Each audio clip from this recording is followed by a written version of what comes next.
Well, hello and welcome. In this video, I'll be covering section 1.5, which is over the concept of limits. My goal for you by the end of the video is to be able to find limits of functions graphically and numerically, to be able to use the properties of limits to evaluate limits of functions, to use different analytic techniques to evaluate limits of functions, to evaluate one-sided limits, and to be able to recognize unbounded behavior of functions. So let's talk about what a limit is. So the notation for a limit is, as you can see on this slide, in this area. And the way you say that out loud is it's the limit of f of x as x approaches c, and then the is like the equal sign, and then equals L. So notice it's as x approaches c, in the notation, the x is at the beginning of the arrow, and then as it approaches c, which would be a specific number if I were to actually have you evaluate out a true limit. But the idea of a limit is just graphically that as your x value is getting closer and closer and closer to the value of c, both from the left and the right side. So for example, if I was getting close to, say, a number like 1, I could say that 0.9 is pretty close from the left, then 0.99 is just a little bit closer, and then 0.999 would be that much closer yet. But I just keep getting closer and closer to whatever that number is from both the left and the right.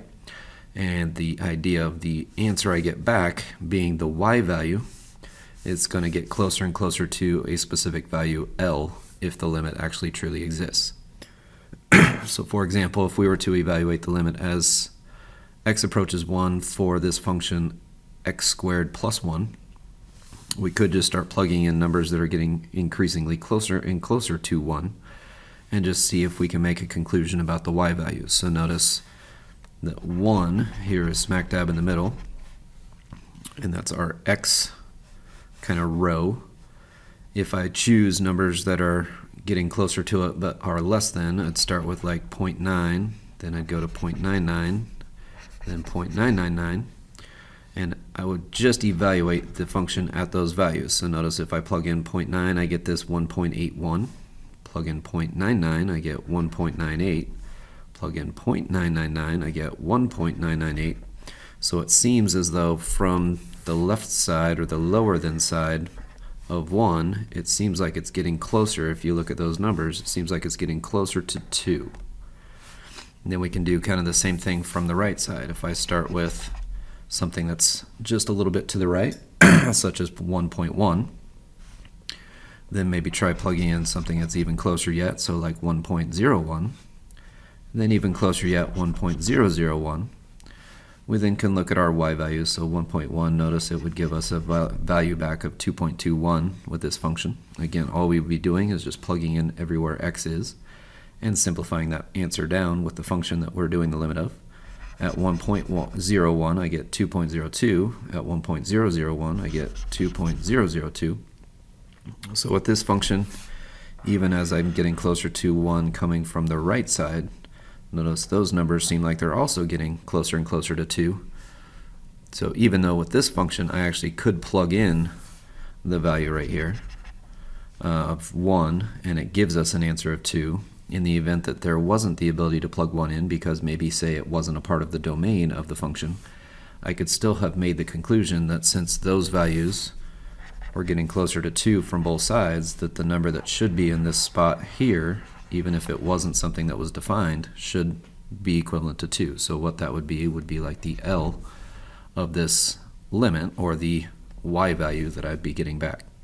So again, as I'm getting closer and closer to the number from the left and from the right, I'm just plugging into the equation, looking at the y values and seeing if they seem to be getting closer and closer to a number. In this case, as you can see, they get closer to 2. So I would be able to say that this limit has a value of 2.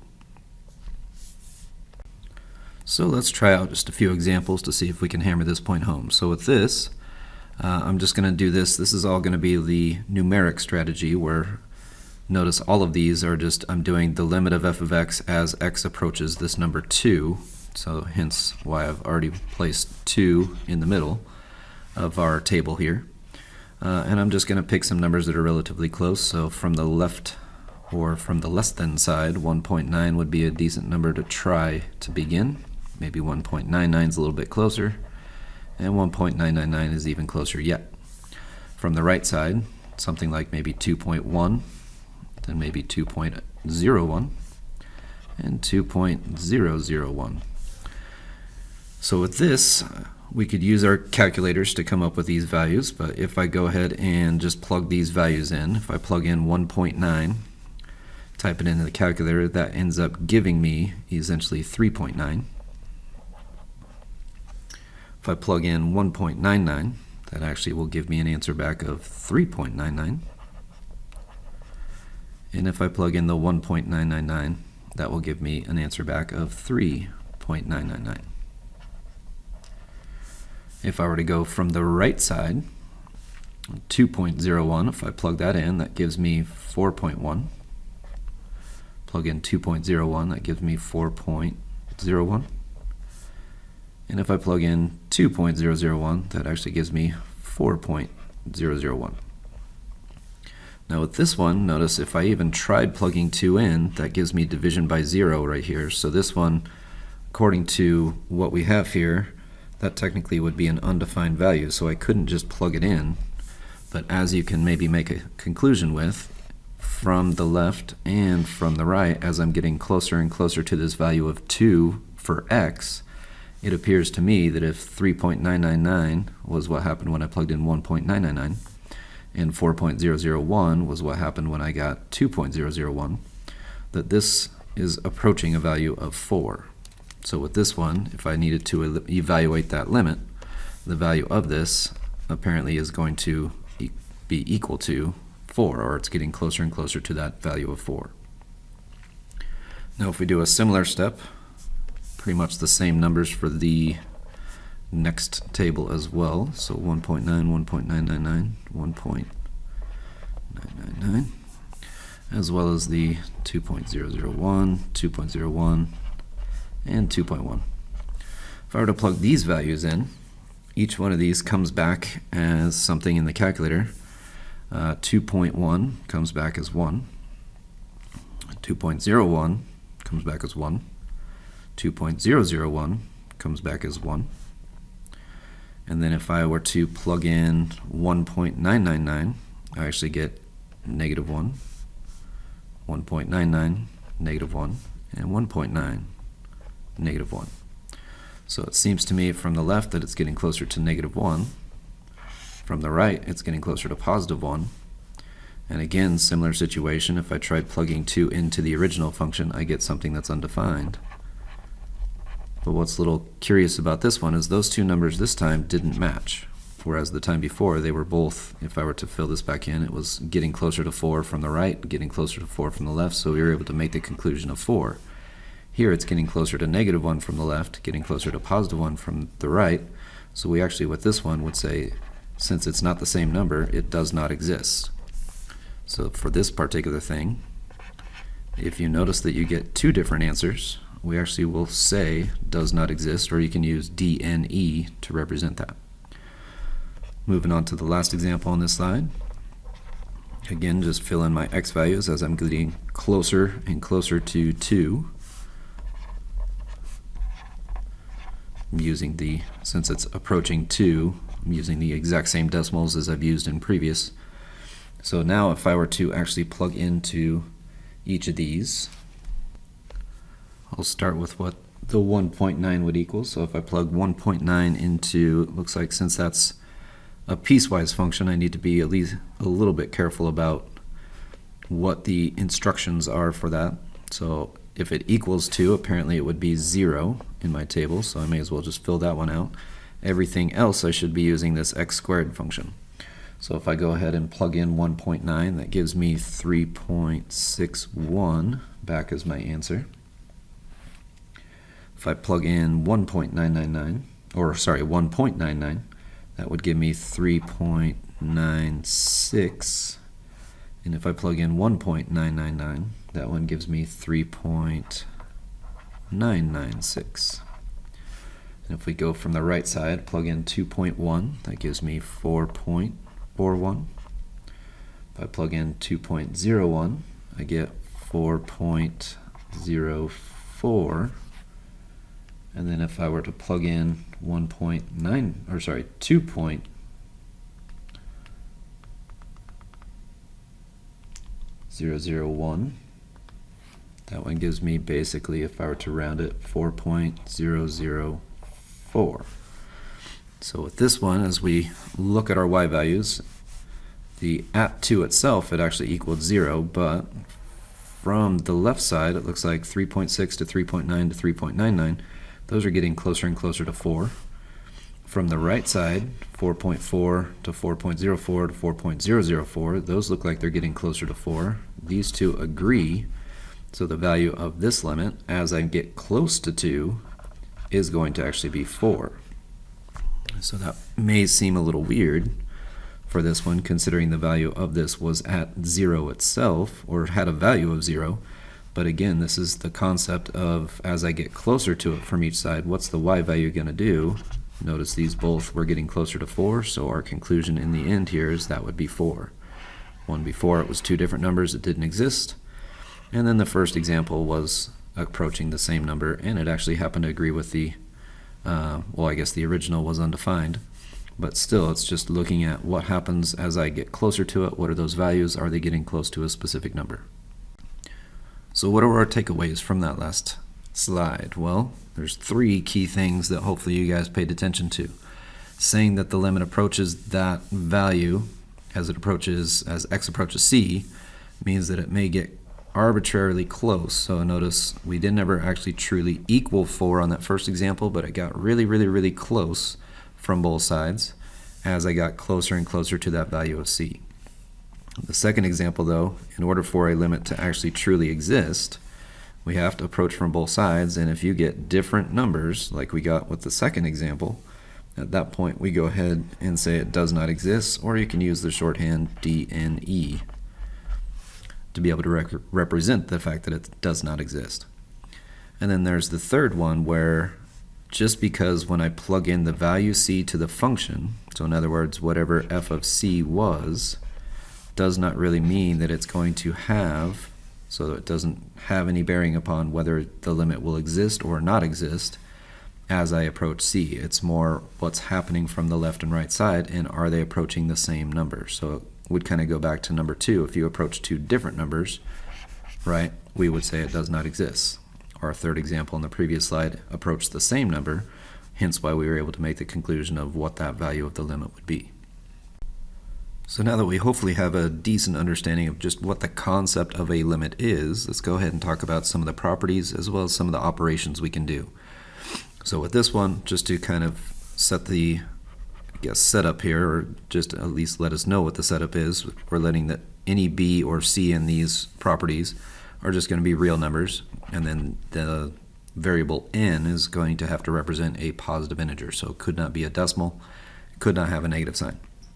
So with this one, the very first one is if you have a constant function, something that was just a number on the inside, if you think about the graph of a constant, it's perfectly horizontal, so no matter what x value you plug into, it should approach the exact same y value the entire time. So what's kind of nice with this one is the limit as x approaches c of a constant b is just going to equal that constant b, because it doesn't matter what x you plug in since there's no x to actually replace. A second one here would be like the linear function, y equals x. So as your x is approaching a specific number, the y value should be approaching that same number. So notice that as you approach c, the value of the limit would also be c. It happens to kind of work here with exponents. If you have x to a power of n and you approach that number c, you actually can just plug c in where x is, and that should be the value of that limit. And then the last one with radicals, same general concept. You can just take the c value, plug it in where the x is, and evaluate whatever that nth root is. So if it's a square root or a third root or a fourth root, you would just evaluate that root of that number c, and that would be the true value of that limit. And this has to do with properties of each of those types of equations. As to why we can do that, we know that they are a continuous function or graph, so by having our x value approach that specific number, the y value should get closer and closer to just what happens when you plug that number into the equation anyway. So with the last one though, it is important to note that if n was an even root, our value of c would have to be a positive number because I can't do square roots or fourth roots or sixth roots of negative numbers. Now if you look at some of the operations, notice we're starting with similar statement here. B and c are just going to be real numbers, n is going to be a positive integer. But now we're actually defining two functions f and g, where they have these values of the limits, where the limit as x approaches c for f of x is equal to L, whereas the limit as x approaches c of g of x is going to equal k. So with this, now it's just kind of hopefully common sense for us that if you notice with, I guess, this first one, that if you have a coefficient in front of your function, or that you could maybe factor out of your function, you could then just say, well, if I know the limit of that function f of x, and there's a scalar multiplier inside, I could just multiply that limit's value by whatever b is, and that technically is going to be the value of that specific limit. Same general concept here is going to work with sums and differences. If you have a sum on the inside, you could just take the values of each of the limits that were defined at the beginning. So if you knew the limit as x approaches c of f of x, which we have called L, and you knew the limit as x approaches c for g, which we're calling k, ultimately whatever the operation is on the inside, if it was f plus g of x, you would do L plus k as the value of that limit. If it was f minus g, then I would just do L minus k. So it's kind of nice that if I know the values of the limits, I actually could just kind of break it up and find each individual one and then just perform the operation that they have. So if it's addition, you add. If it's subtraction, you would subtract. Product is going to be very similar. If you have a product of two functions, but you know each individual limit's value, the end result, or the limit of that product, is just going to be those two limits multiplied together. Quotient, again, as you can see, f divided by g, I would just be a little bit more mindful of what order I'm actually dividing, but with this one it would turn into L divided by k.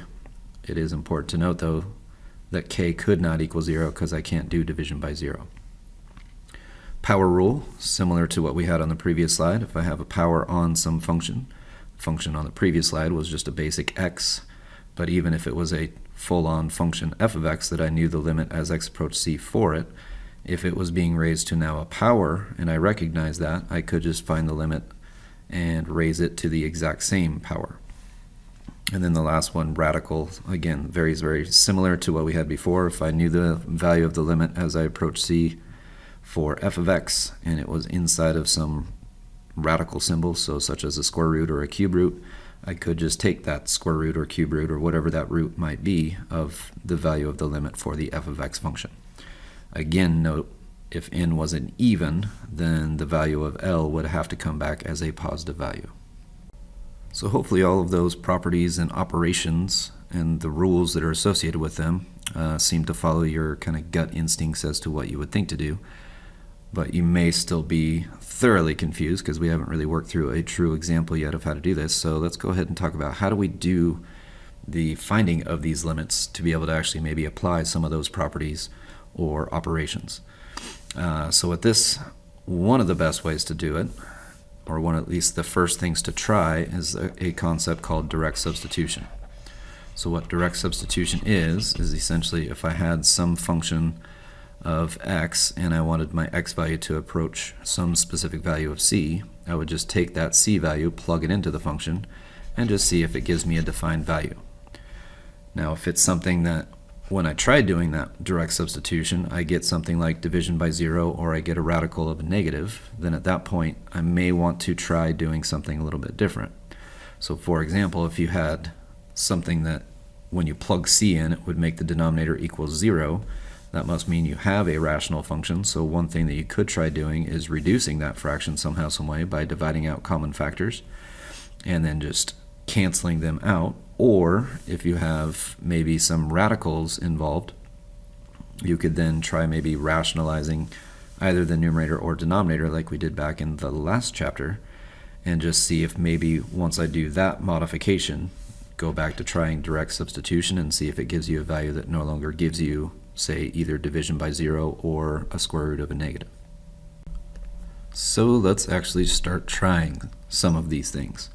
So this first one, I need to evaluate the limit as x is approaching 1 of this polynomial function that actually is a quadratic. So my first instinct is to go ahead and just replace the two x values I have with 1s and just see if that actually simplifies to a number that's nice and easy. So with this one, plug in 1 in those two spots. And now look to see how I need to simplify it. So 1 squared is just going to be 1 times 2 would be 2 minus a 1 in the middle to get rid of that parenthesis. There wasn't really any need for that one, but just in case. And then plus the 4. So really I've got 2 take away 1, which is 1, plus 4, which would be 5. So this particular limit, since direct substitution yielded an answer I can actually recognize, that would be the value of that limit. It should equal 5. Let's try it with the second example here. If I plug 2 in, try that at the beginning, I'd have 2 cubed minus 8 over 2 minus 2. That gives me 8 minus 8 on top, and 2 minus 2, which is 0 on bottom. Having 0 on the bottom, that's not an acceptable thing to do, so I can't make a conclusion. 0 divided by 0 does not have a value.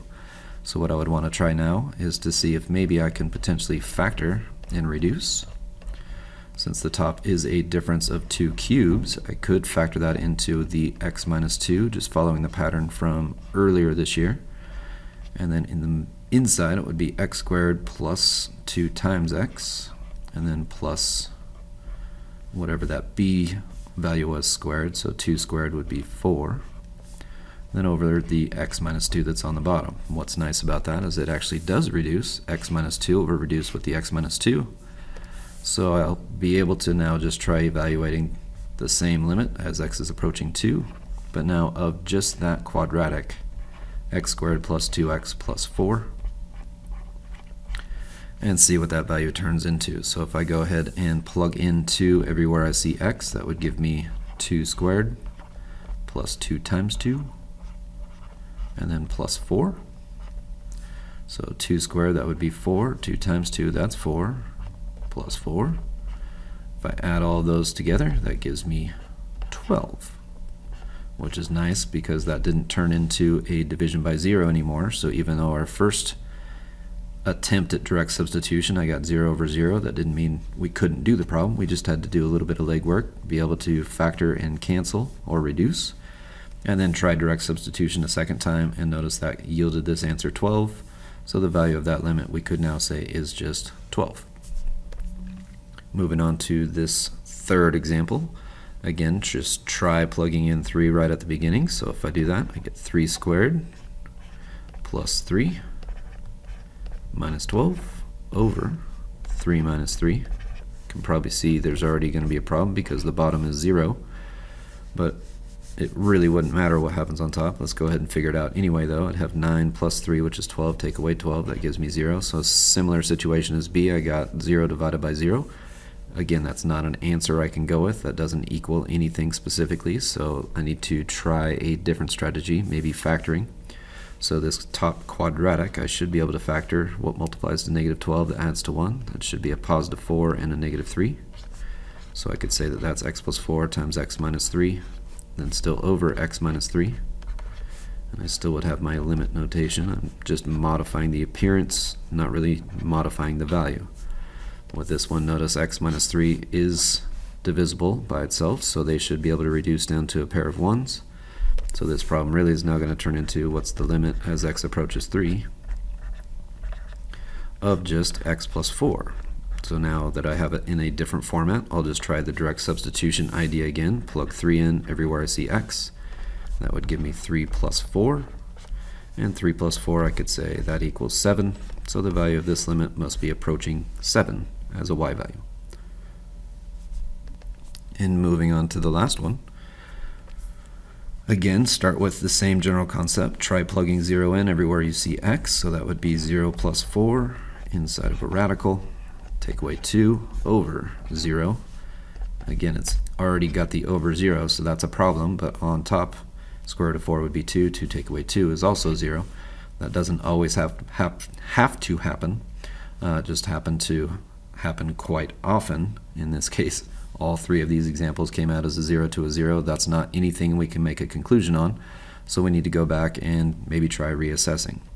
So with this one, because radicals got involved, one option we could do is try rationalizing the numerator. Remember, when you have two terms like this, and square root of x plus 4 and a minus 2, what I would need to do is multiply the top and bottom by the conjugate of that, which would be the square root of x plus 4, now plus 2, and just see what maybe that might simplify to, or what the rationalized, or a different rationalized version of it. Again, I'm not changing the value because I'm really just multiplying by 1. But if I were to distribute out the top would then turn into, go ahead and get my limit notation set up first, but my top would turn into square root of x plus 4 times another square root of x plus 4 should just be x plus 4. The middle term should cancel out, so I got a 2 square root of x plus 4 and then a negative 2 square root of x plus 4 if I were to FOIL it, so they did truly cancel out. They're perfect opposites. And now I've got a negative 2 times a positive 2. That would give me a negative 4.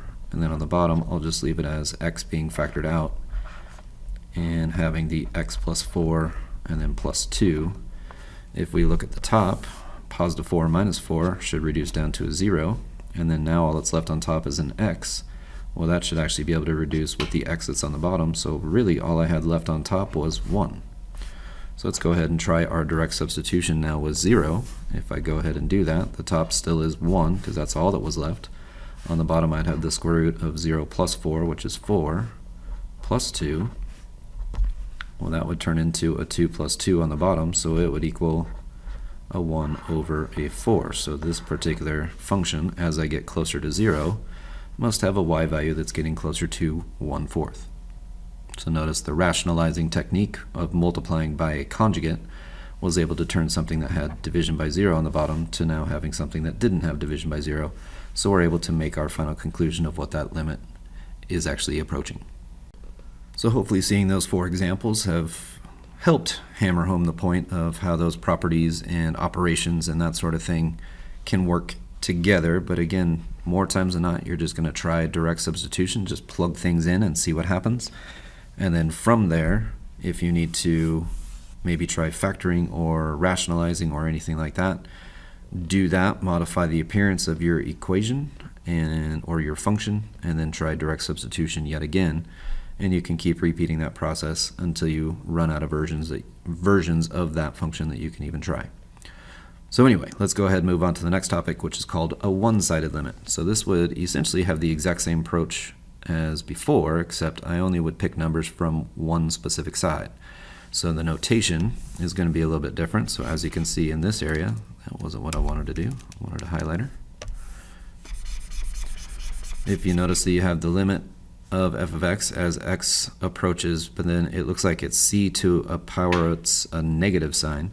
That really is just read as it's the limit of f of x as x approaches c, specifically from the left.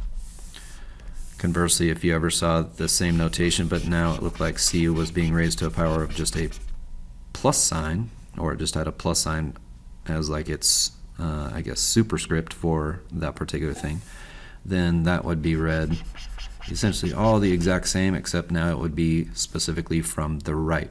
So hopefully that's not too tough to kind of make the connection of.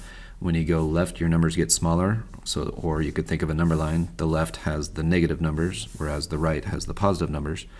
But again, it's really just you're getting closer and closer to a number just from a specific side. So if I was approaching 2 from the left, I would have only been using the like 1.9, 1.99, or 1.999, or I could even continue throwing extra 9s at the end of that until I felt like I had enough info to make a conclusion about what that y value is getting closer to. But notice in this scenario, I'm only worried about one of the sides instead of both. In order for a limit to exist, though, what is important to say is they both have to approach the same value. So if the two one-sided limits approach different values, just like they did with one of the first examples we did, then we would say that the limit did not exist, or DNE. If they approach the same value, then I get to say that it does truly exist, and it's equal to whatever that number is that they were approaching. So let's go ahead and think back to the example that we had from before. So notice with this absolute value of x minus 2 over x minus 2 was already a function that we did earlier. So we've already evaluated these values. But the concept of doing the limit of that function as x approaches to this notation right here means from the left, that would be what is it at 1.9, what is it at 1.99, and then what is it at 1.999. With this one I could also try 2, but as you could see right here, trying 2 on the bottom is actually going to get us division by 0, so that one will actually be undefined. So really all we're looking for is what happens as I plug in these values, what's the y getting closer and closer to. So with this, if you remember back from the first slide, plugging in 1.9 gave us a value of -1.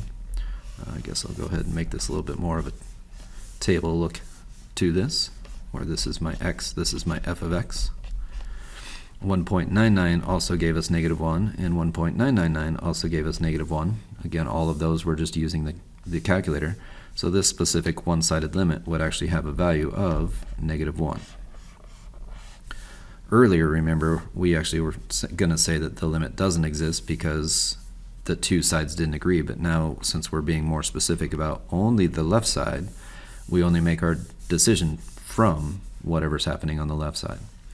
So now, same function now for part B, but now I'm actually going to approach from the right because it's got the 2 with the plus sign as its superscript. So again, I would set up a similar table, but this time I would actually start with, I guess, 2, then 2.001, 2.01, and 2.1. With this one, again, if we think back to that first slide when I was plugging in the numbers, when I plugged in 2.1, that gave me +1. When I plugged in 2.01, also gave me +1. 2.001 also gave me +1. However, at 2 itself, again, it was undefined because division by 0 was not something I could do. But again, since I'm only worried about what's happening from the right because of that plus sign, I can actually say for this one that since all 3 of these are approaching the same value of 1, that the value of that one-sided limit from the right side is also equal to 1. Now, if we think back to the last slide, the last statement, since these two numbers are different, the limit without being a one-sided limit, I would actually say it does not exist, just like we make that conclusion at the very beginning. So let's go ahead and use that last example as maybe a way that we could actually truly try and evaluate a limit of one of these piecewise type functions. So with this one, notice I'm doing the limit of f of x as x approaches 0, so that notation-wise, again, would just be limit as x approaches 0, and then of the function f of x. So what's tricky with this one is 0 is a place where my function potentially is switching. So what I'm going to do is figure out what is the limit as x approaches 0 from the left first, see what that value is, then see what the limit as x approaches 0 from the right of this function is, and just see what maybe happens. So what we'll go ahead and try with this one is maybe just plugging in some values that are just a little bit less than 0. So that would be like -0.1, -0.01, and then -0.001. Those are getting increasingly closer to 0, and just see what those values come out as. So which side is that? Well, that should be only plugging into the first function, because the first function says for all x's that are less than 0, that's what I would plug into. So let's go ahead and evaluate what those would turn into. So for -0.1, plugging that into the calculator, that gives me a y value that is 1.01. Plugging in -0.01, that would turn into a value of 1.001. And plugging in this -0.001 only into the top function again, that would come back as 1.000001. And if I were to actually plug 0 in, I'd actually get 1 if we could. Even though it said 0 was not supposed to be plugged in, I still could see what maybe the y value is for that x squared plus 1 function. So as you can see here, it does appear to get closer and closer to 1, so the value of this one-sided limit from the left would have a value of 1. Let's go ahead and do the same thing from the right. So if I wanted to approach it from the right, that would be like maybe +0.1, then maybe positive 0.01, then positive 0.001. That's getting closer and closer to 0 as we go. So I'm kind of doing this a little bit backwards from how I've done the other ones, but this time now I'd be plugging into the bottom expression, so 2 times those numbers and then plus 1. So if I were to plug that into the first one, I get 1.2. Plug it into the next one, I get 1.02, or plug in 0.01 to that function, I get 1.02. And if I plug in 0.001, that gives me 1.002. But again, as you can kind of see, as I'm getting closer to 0, all of those numbers seem to be getting closer to 1 as well. So since these two numbers right here, the two one-sided limits, actually come back as the same value, I can actually go back to the original equation or expression and actually say this particular limit is actually having a value of 1 because the two one-sided limits actually agree with one another. So I can make that final conclusion of the limit having a value of 1.